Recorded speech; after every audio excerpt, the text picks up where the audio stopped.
Assalamualaikum warahmatullahi wabarakatuh. Perkenalkan, nama saya Insinyur Waridoni STMT. Saya adalah salah satu dosen tetap di Universitas Batanghari, Fakultas Teknik, Program Studi S1 Teknik Sipil. Salah satu mata kuliah yang saya ampu adalah Analisa Struktur 1, yang merupakan mata kuliah wajib di Program Studi Teknik Sipil dengan bobot 3 SKS. Pada mata kuliah ini, mahasiswa belajar tentang teori dan prinsip dasar statis tak tentu struktur, teori metode energi, teori dan analisis struktur dengan metode slope deflection, teori dan analisis struktur dengan metode distribusi momen, serta teori garis pengaruh. Materi yang akan saya paparkan pada video pembelajaran kali ini adalah tentang teori dan prinsip dasar statis tak tentu struktur. Adapun kemampuan yang diharapkan adalah mahasiswa mampu memahami idealisasi, teori, dan prinsip dasar statis tak tentu struktur. Metode yang digunakan adalah ceramah interaktif serta diskusi dan tanya jawab dengan bantuan media PowerPoint.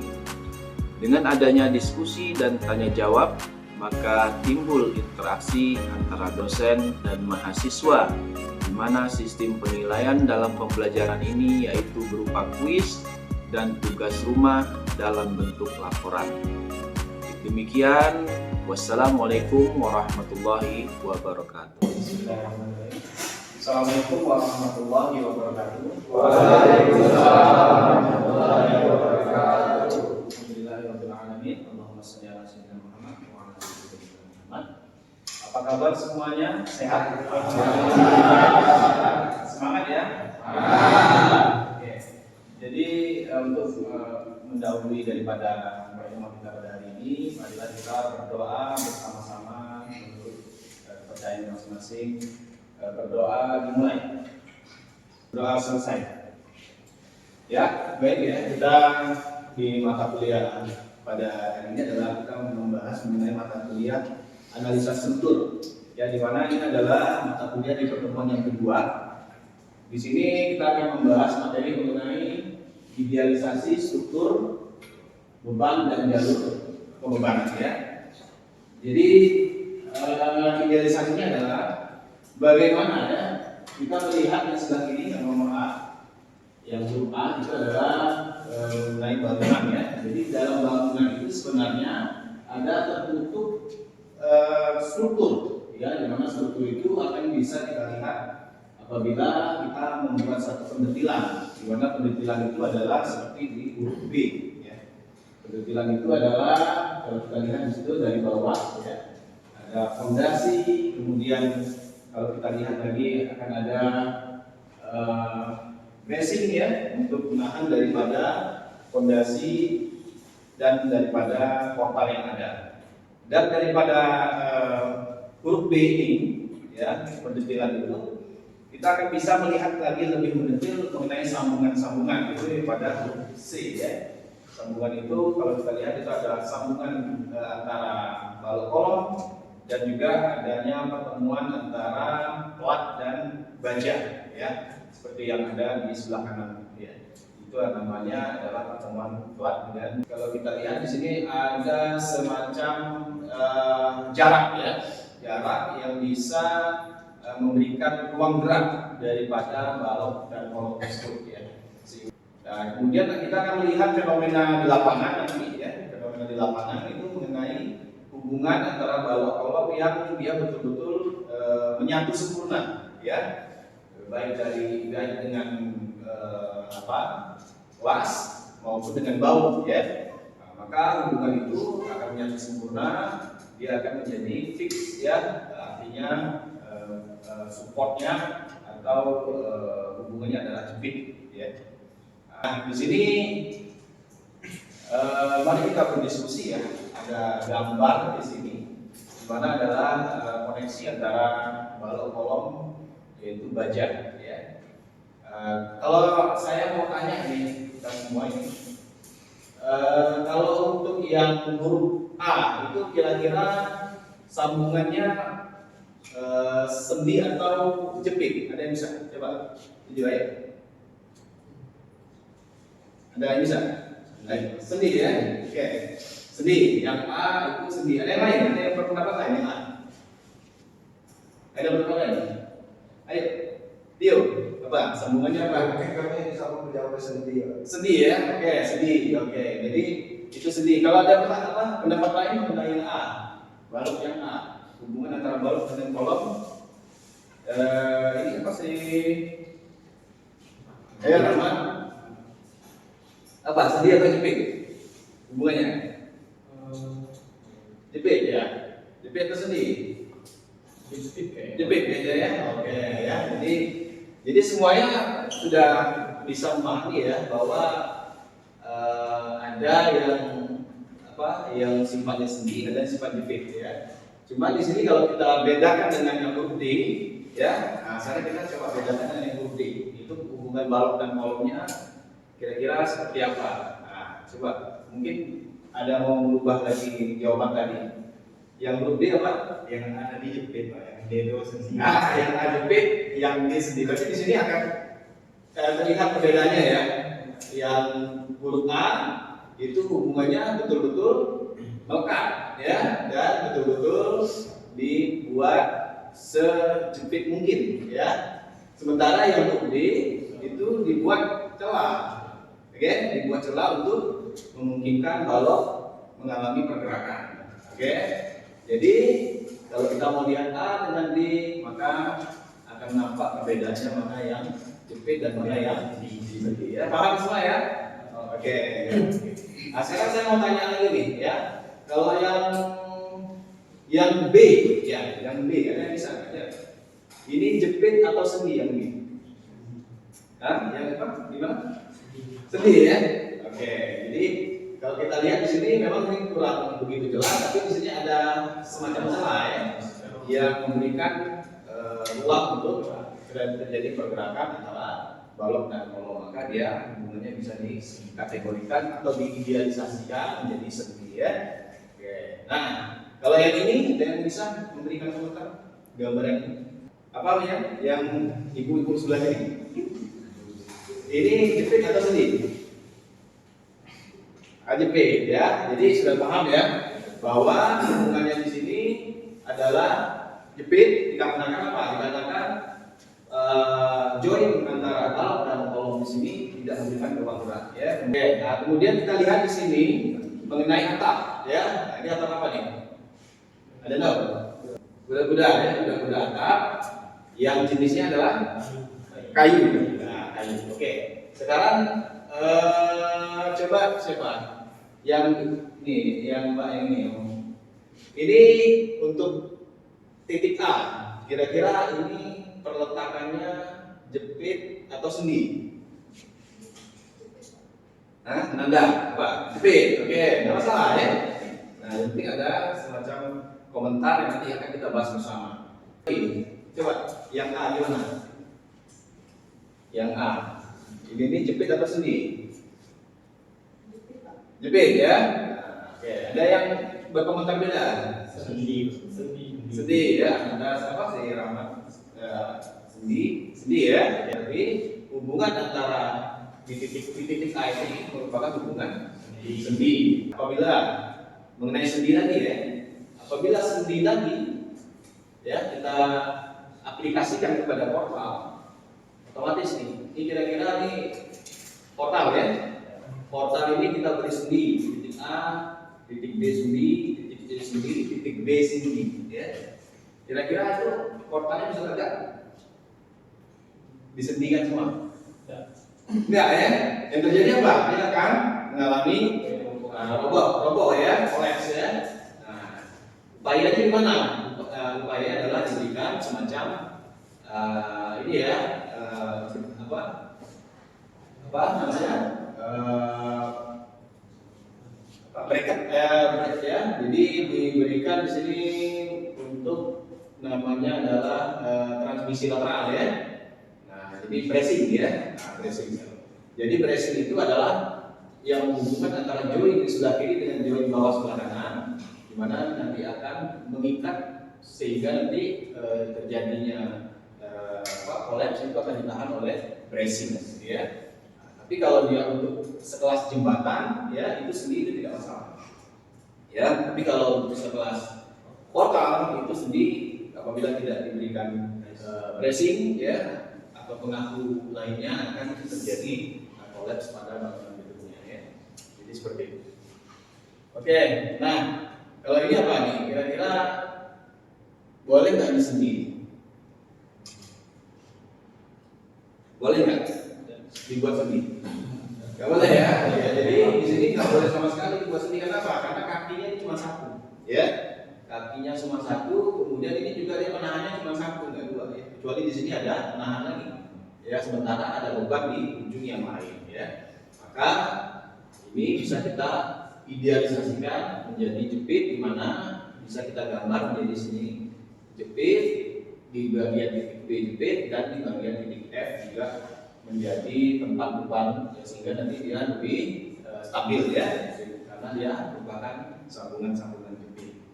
Oke, ya. Kemudian kalau kita mau mengidealisasikan, ya, daripada struktur, ya, maka bisa kita buat pemisahan-pemisahan yang mana di situ kita akan memberikan dia semacam kategori, ya. Di sini adalah, kalau di sini garis itu tidak disatukan dengan balok, ya, maka di sini dianggap adalah sendi, di ujung sini juga sendi. Seperti itu, ya, kalau pengidealisasian di program komputer, ya. Seperti itu. Oke, ini adalah peletakan, ya, peletakan di mana peletakan roll, ya, nanti simbolnya seperti ini. Roll hanya bisa menahan vertikal, sementara sendi dia selain vertikal dia juga bisa menahan horizontal. Kalau jepit dia bisa menahan segala arah, baik arah horizontal, vertikal maupun momen, ya. Sudah paham, ya, dengan idealisasi dari struktur, dari garis-garis, dari hal-hal yang nyata menjadi garis berbentuk garis-garis supaya kita bisa menghitungnya untuk lebih lanjut, ya. Oke, nah di sini kita akan lihat, ya, peletakan lain, ya, yang pada jembatan, ya, bearing track jembatan, ya. Nah, oke, sekarang coba diamati, ya, antara A, B, C, D, dan E, ya. Itu kira-kira ada yang berbeda nggak? Ada yang bisa komentar nggak? A, B, C, D, dan E. Ada yang bisa berkomentar? Ada perbedaan nggak? Coba Tio, gimana Tio? Kalau dari yang kami lihat ataupun dari kalau besar, Ya. perbedaan banyak sih. Ya. Jadi kalau dibilang bapak bertanya kayak ini ada perbedaan banyak, Pak. Iya, perbedaannya, ya, oke. Nah, sekarang gini, sekarang antara A dan C ada perbedaan nggak? Antara A dan C ini adalah ini, ya, jadi, ya, peletakan jembatan, ya, bearing track jembatan, ya. Ada perbedaan nggak di sini? Rasanya nggak ada, ya. Nah, kalau di sini ini sama-sama bisa digoyang horizontal, kan? Nah, ya, secara vertikal dia bisa aman, ya, bisa menahan. Secara horizontal sebenarnya dia bisa juga menahan, ya. Jadi dia ini sendi, ya, tapi secara momen dia nggak bisa, ya, ini sendi. Nah, kalau ini juga dia sudah didesain untuk B ini sudah didesain untuk betul-betul sendi. Karena apa? Betul-betul dia sendi, karena ini adalah peletakan untuk yang ini, ya, untuk yang konsumsi lama, ya. Itu dibuat di sini semacam sendi, ya, betul-betul sendi, sehingga dia memang mengkontribusikan daripada sendi itu, ya. Nah, bedanya dari sini, ya. Bedanya di mana? Di sini. Ini ada lubang, oke, lubang yang memanjang, ya. Di mana fungsi lubang memanjang ini? Kalau untuk vertikal dia bisa menahan, tetapi untuk horizontal dia akan bisa bergeser, gitu, ya. Nah, berarti ada perbedaan di sini, di spesial di huruf D, ya. Di sini adalah dia mau mengkondisikan peletakan itu adalah apa? Roll, Oke, ya, gitu ya. Kalau yang lainnya ini sama. Dan ini adalah bahan daripada bearing pad-nya, ya, karet. Nah, jadi seperti itu. Oke. Nah, coba kita buat kelompok, ya. Kelompok yang berat.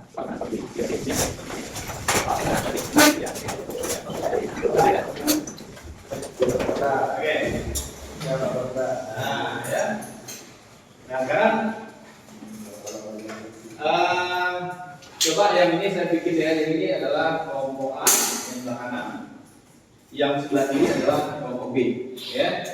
Nah, coba yang kelompok A dulu. Kelompok A sekarang gimana, apa? Siapa yang mau bicara mengenai gambar yang ada di sini? Ini adalah pembagian daripada pembebanan. Ada yang bisa menerangkan? Coba menerangkan, ya, kelompok A. Nanti kelompok B bisa menyangga ya apa salahnya ya. Itu jalur pembebanan. Oh gitu. Pembebanan. Nah, itu tuh mulai dari dikasih beban itu nyalur dari balok, kemudian tuh disaluri ke kolom sudah sampai ke fondasi. Oke, yang kelompok B kira-kira ada tanggapan mengenai jawaban kelompok A? Ada, coba si siapa ya? Tanggapannya gimana? Coba, atau mau menjelaskan ulang atau gimana? Menurut saya betul sih Pak. Gitu ya? Berarti sesuai ya? Sesuai. Ada yang masih mau memberikan komentar yang berbeda? Ya, coba ya. Jadi sudah paham ya? Sudah paham bahwa alur daripada pembebanan itu dimulai dari B. Ya, B ini adalah plat. Dari plat ini akan menyebarkan beban, ya. Karena di plat inilah kita bertumpu ya, semua beban bertumpu di plat. Dari plat ini akan menyebarkan beban ke balok yang B, ya, balok anak ya. Dari balok anak ini dia akan menyebarkan beban ke balok B atau balok induk. Dari balok induk baru dia akan mengalirkan beban ke kolom. Benar ya, sudah paham semua ya. Oke. Nah, sekarang yang kelompok B lagi, bagaimana komentar daripada tampilan kita yang ada ini? Coba ini, coba yang berhitam. Apa? Ya. Ini yang warna abu-abu, main warna. Dari warna kemana? Dari warna abu-abu kemana? Dari plat di warna abu itu Sebagai sebagai plat ya. yang tadi, dan warna biru itu sebagai balok Ya. balok anak, dan warna merah sebagai balok induk, Nah. dan yang warna hijau sebagai Oh, kolom. oke, itu aja. Nah, coba yang grup A, kelompok A bisa memberikan tanggapan yang Mas Rizky Yuda. Ya. Ada yang lain? Betul sih, Pak.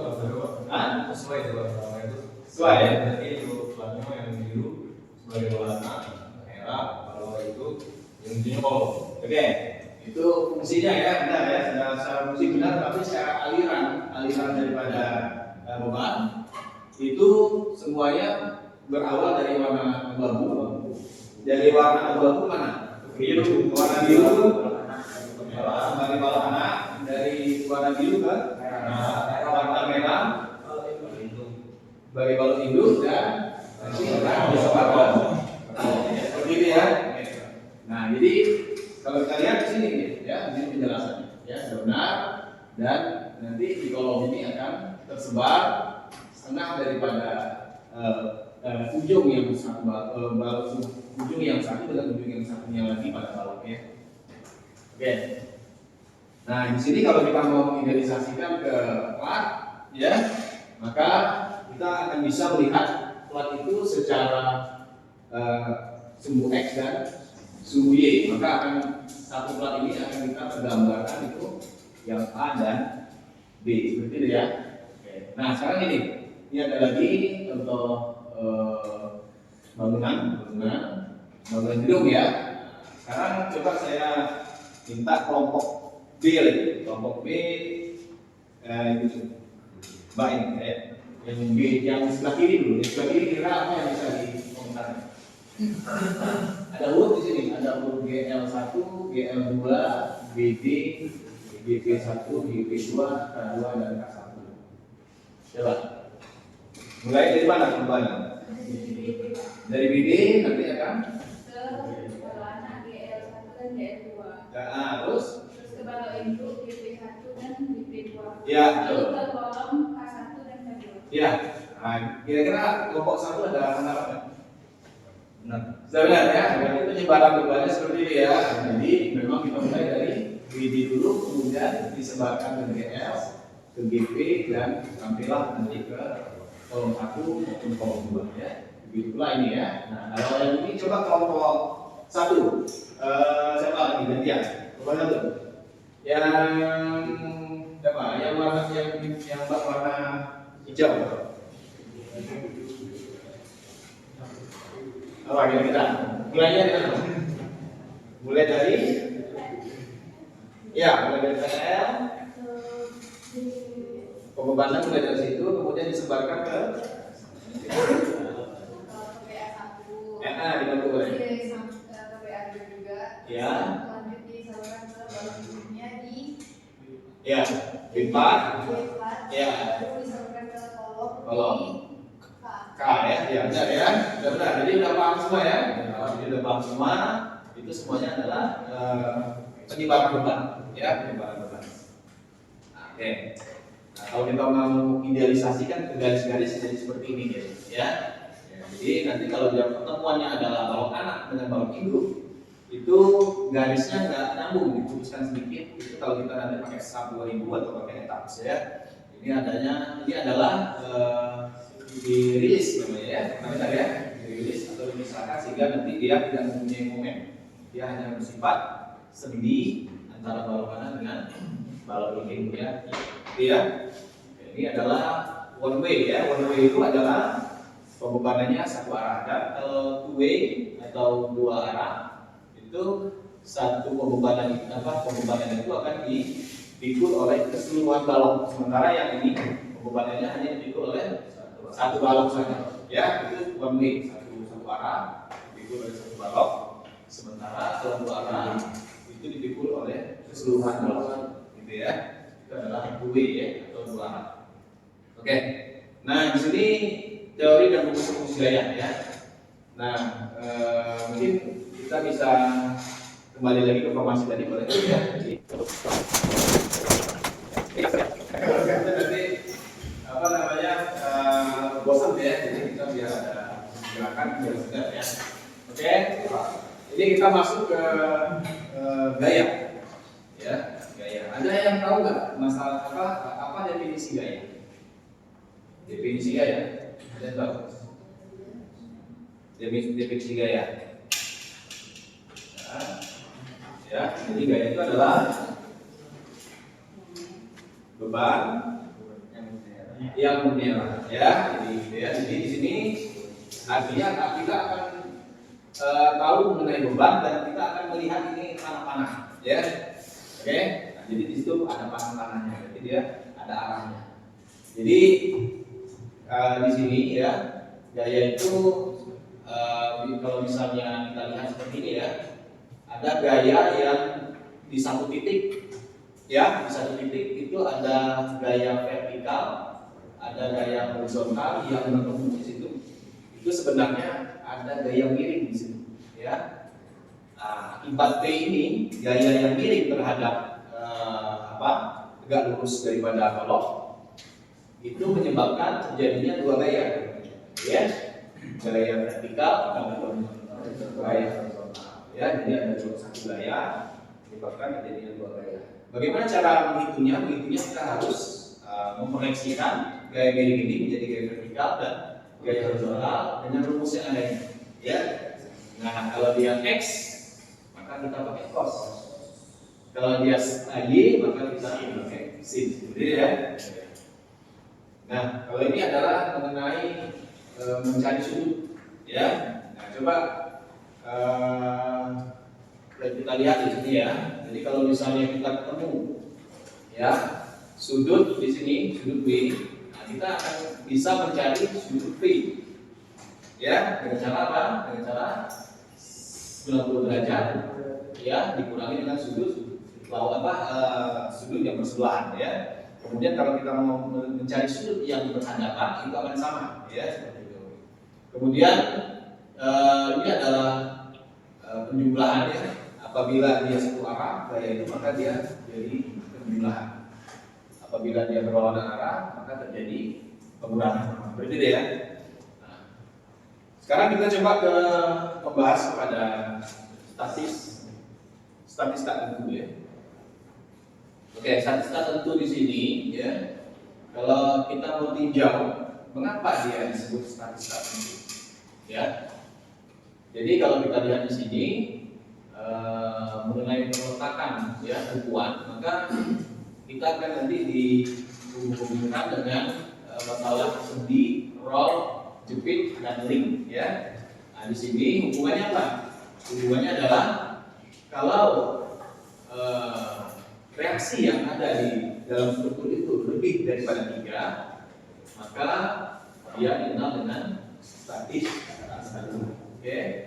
Tapi kalau reaksi itu sama dengan 3, maka dia bisa dikategorikan statis tertentu atau statika. Ya. Tapi kalau dia lebih kecil daripada 3, itu dia dikategorikan struktur yang tidak stabil, gitu ya. Nah, jadi ini aja kuncinya. Oke. Nah, jadi dari struktur tadi, dari struktur tadi, ya. Kita akan menemui keseimbangan gaya ya. Kalau dia 2 dimensi maka ada 3 persamaan keseimbangan gaya, yaitu gaya horizontal, vertikal dan momen. Itu harus dijumlahkan sama dengan 0 ya. Tapi kalau dia 3 dimensi maka akan kita temui 6 persamaan keseimbangan. Seperti itu ya. Nah, jadi nanti kita coba ya bahas mengenai ini ya di klasifikasi struktur selanjutnya ya. Itu akan kita berikan tugas ya. Jadi saya akan berikan tugas untuk mengklasifikasikan struktur ya. Oke. Jadi ini adalah tugas rumah ya yang akan dikerjakan bagaimana mengklasifikasikan 6 struktur ini ya. Jadi nanti kita klasifikasikan mana yang dia statis tertentu, mana yang statis tak tentu dengan teori-teori yang sudah kita pelajari. Oke, ada pertanyaan? Tidak ada. Nah, kalau tidak ada, boleh kita nanti silakan dicatat ya tugas semuanya. Dan minggu depan akan kita kumpulkan dan dibahas ya bersama. Oke, kalau tidak ada pertanyaan,